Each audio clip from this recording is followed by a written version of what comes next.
السلام عليكم صبايا، كيفكن يا أحلى متابعين؟ طمنوني عنكم، إن شاء الله يا رب تكونوا بألف خير وأنتوا عم تحضروا الفيديو لليوم. كيفكن بهالأيام؟ طمنوني عنكم، إن شاء الله يا رب تكون هالأيام هيك عم تحملكن الرياحة والسعادة يا رب.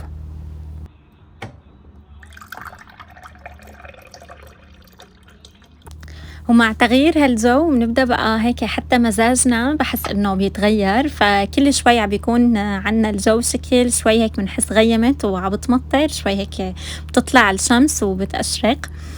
فسبحان الله يعني أغلبنا هيك بيتأثر بتغيير الجو، وقت هيك بشوف إنه بلشت هيك تغيم وتشتي وينزل هيك مطر، يعني أكيد الله يبعث الخير، بس بحس إنه هيك بكتئب، يعني بصير هيك جو الكآبة وقت هيك بحس إنه مغيمة وبدها تمطر وهيك. بنفس الوقت أنا بحب على فكرة جو الشتاء، بحسه هيك يعني إنه حلو الواحد هيك يقعد فيه بالبيت ويتدفى وهيك يعني، بس بحس إنه جو الصيف فيه هيك فرح، فيه هيك طاقة إيجابية بحس أكتر، بس الإنسان لازم دايما يعود حاله إنه يكون هيك مبسوط ومزاجه رايق.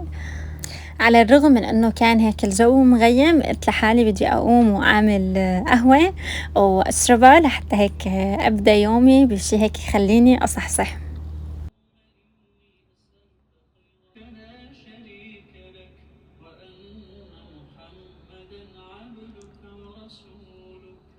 اللهم بك أصبحنا وبك أمسينا وبك نموت وبك نحيا وإليك وبعد ما خلصت فنجان قهوتي، شوفوا هون بقى بلشت هيك تطلع الشمس يعني.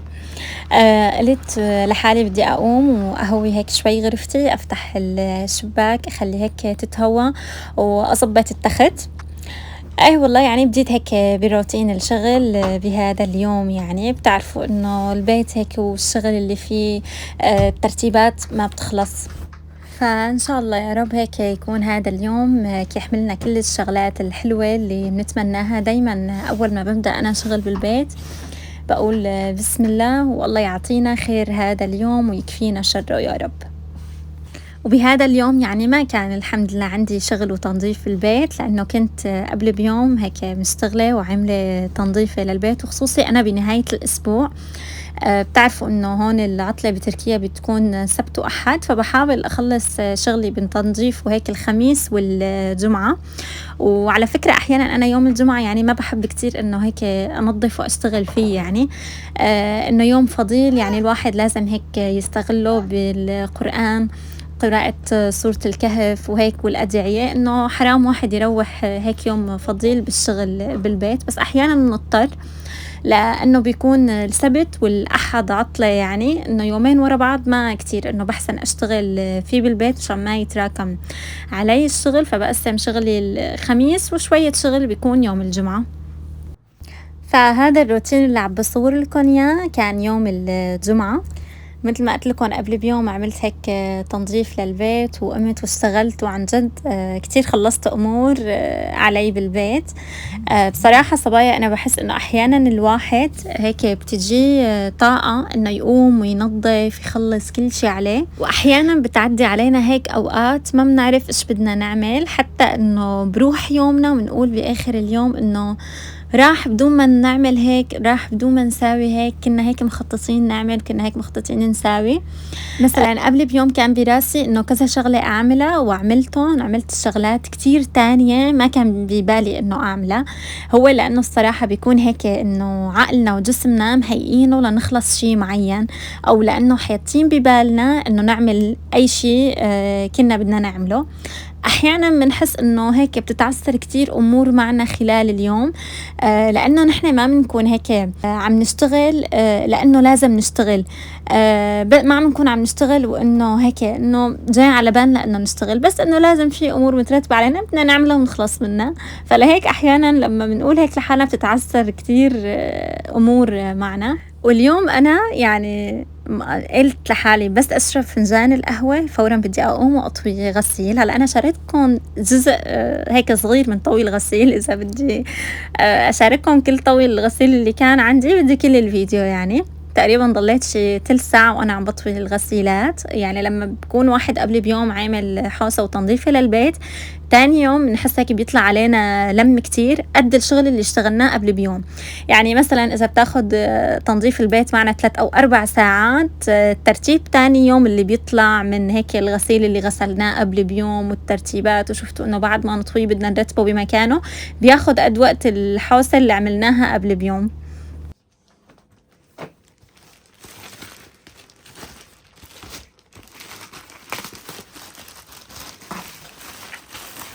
وبنفس اليوم وصلني كارغو كنت موصية عليه من ترينديول، بما إنه هلأ جايين على موسم الشتا، فيعني إنه نزلت على السوق ما شفت شي حلو من الجواكيت بالنسبة لعمر السنة، فوالله شفت هذا الجاكيت بترينديول ووصيت له عليه لابني. شفته لأنه هيك حبيته إنه سميك من جوا ومبطن وهيك كمامه مثل ما شفتوا زم، فوالله حبيته ووصيت له عليه.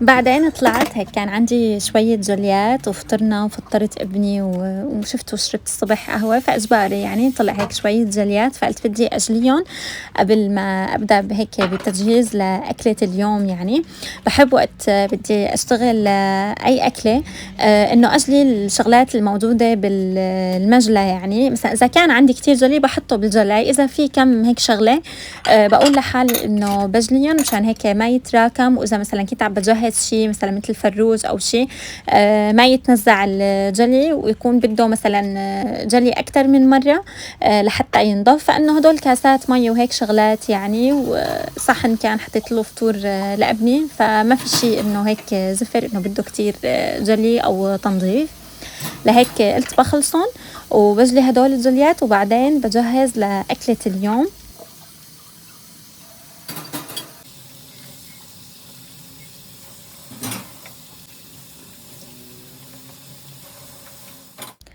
والله حبيت هيك أعمل شيش بالفخارة، فعندي هيك صدر فروج طالعته ونقعته بالخل والمي والليمون وقطعته هيك مكعبات تكون كبيرة، وجهزت الصوص وحطيت معلقتين كبار من اللبن وأربع سنين من الثوم ومعلقة كبيرة من دبس الفليفلة ونص معلقة كبيرة من دبس البندورة ومعلقة صغيرة من الملح ومعلقة صغيرة من الكزبرة ومعلقة صغيرة من البابريكا المدخنة، ربع معلقة صغيرة من الهيل ونص معلقة زنجبيل، وكمان عصرت نص ليمونة ونص معلقة صغيرة من الفلفل الأبيض والأسود. وتبلت الفروج بعد ما صفيته منيح من المي وخليته هيك ينتقع بالتبلة لمدة 4 ساعات. هلأ أنا عم بحس إنه بس نقعناه مثلا ساعتين ساعتين ونص ما عم يتبل الفروج مثل عادة، لهيك الأفضل من 4 ل6 ساعات إنه ينتقعوا، حتى يعني كمان بيعطوا طعمة طيبة إذا تبلتوهم قبل بيوم، كمان بصير طعمتهم كتير طيبة لأنه بيتشربوا من التبلة هيك كتير منيح.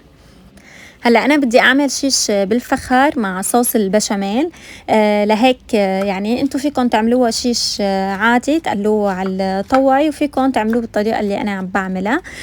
بعد ما تبلت الفروج جيت لأجهز للعجينة. هلأ أنا على الفخارة رح أحط مثل طبقة عجينة، هلأ هي فيكم تعملوها وفيكم لا، حسب يعني إذا بتفضلوا إنكم تعملوها فيكم، إذا ما عندكم فخارة على صحن بيركس فيكم تعملوها.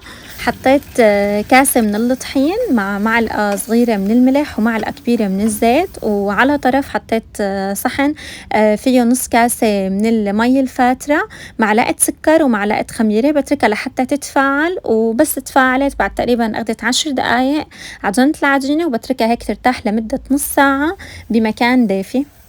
وبعدين بديت بتجهيز صوص البشاميل، حطيت كمان معلقتين كبار من الزبدة ومعلقتين كبار من الطحين. فيكن تجيبوا صوص البشاميل جاهز بس أنا بحب أعمله على إيدي.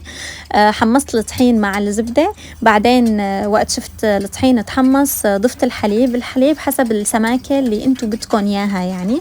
هلا أنا مرقتها شوي صغيرة لأنه لوقت ما يستوي الفروج وهيك رح يرجع إنه يسمك، وإذا شفتوه مثلا كتير سمك فيكن تضيفوا كمان حليب وهيك تخفقوهم بمضرب الإيد يعني بصيروا.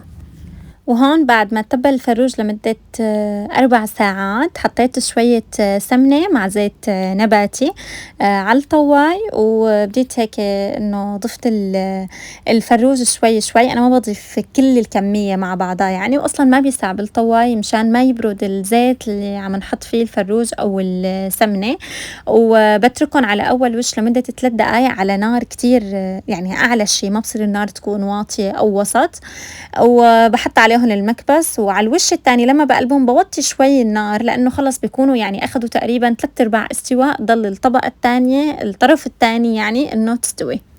هلا رح أحكي لكم على الموقف اللي صار معي. هلا أنا الطواي حطيت السمنة والزيت لحتى يحمى قبل ما أضيف الفروج. الطواي عندي أنا شوي خفيفة، وبما أنه هي محطوطة على طرف يعني على أعلى عين من النار حيطتها، فما بعرف هيك كنت واقفة لحالها هيك تحركت وانزحت، وكانت يعني لولا لطف الله كانت رح تقلب علي، والزيت كتير حامي والسمنة كتير حامية. ما بعرف شلون هيك سحلت لحالها.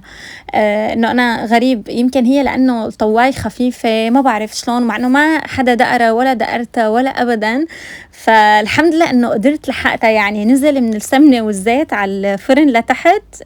لو ما يعني انه هيك فورا لحقتها مسكتها كان نزل على اجري، ويعني لا سمح الله كنت انه احترقت. فالحمد لله يعني من وقتها يعني بعد ما انه حطيت الفروج قلت مرة تانية بس بدي احطها بدي احطها من جوا يعني. هلا هي لانه فاضية هيك مالت، لما بتكون ملانة ما بتميل. فقلت لحالي بس انه كنت بدي احطها رح احطها من جوا، ولما بضيف شي يعني انه بده نار عالية اكتر بقرب الطواي لقدام. فالحمد لله يعني مرقت على خير.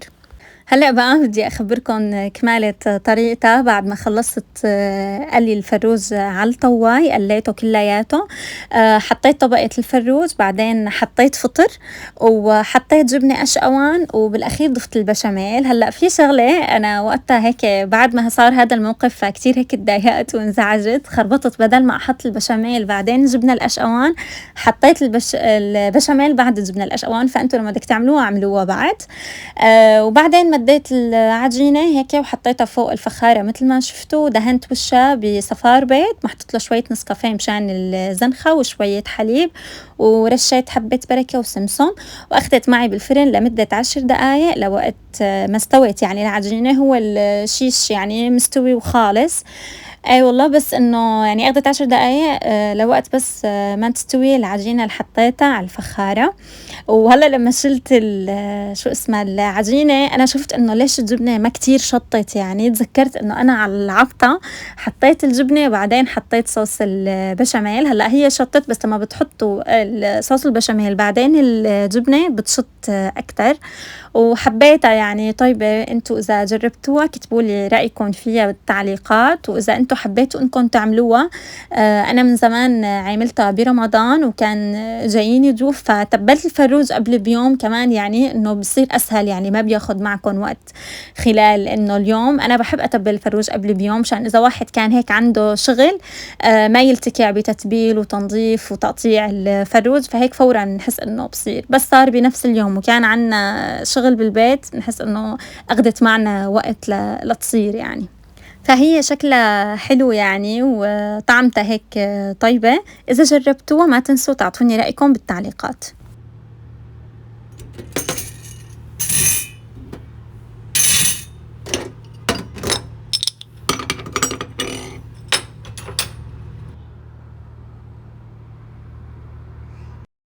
وبعد ما خلّصنا أكل قُلت بدي أقوم وأنضّف الفرن، ما بدي أتركه لتاني يوم، مشان هيك ما تصير ريحة ضل ريحة القلي بكل البيت، يعني قلي هيك الفروج أنا ما باحبها أبدًا، وخصوصي أنا عندي صالون مع المطبخ، فباحاول دايمًا بس أعمل هيك أكلات فورًا إنه أليّف الفرن، أليّف السيراميك اللي ورا الفرن. شوفوا متل ما عم تشوفوا إنه بيطرش الفروج وقت بيتقلّى شي شاورما أي شي.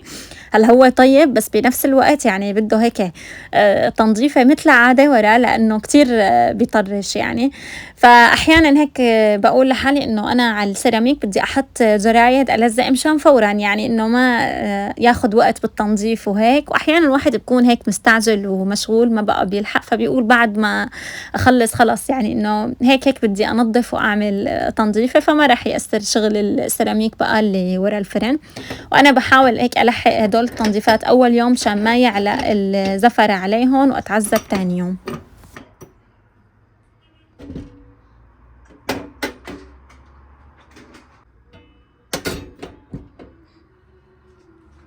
وهي هيك بعد ما خلّصت تنظيف وترتيب المطبخ، عن جد هيك واحد بيحس براحة نفسية وقت هيك يخلّص المطبخ ويشم روايح هيك المنظفات. ولهون باكون خلّصت هيك روتيني معكم لليوم، إن شاء الله تكونوا حبيتوا واستمتعتوا وأنتم هيك عم تحضروا، وباتمنى ما تنسوني من اللايكات وتشتركوا بالقناة وتفعلوا زر الجرس. وهلأ سلامات.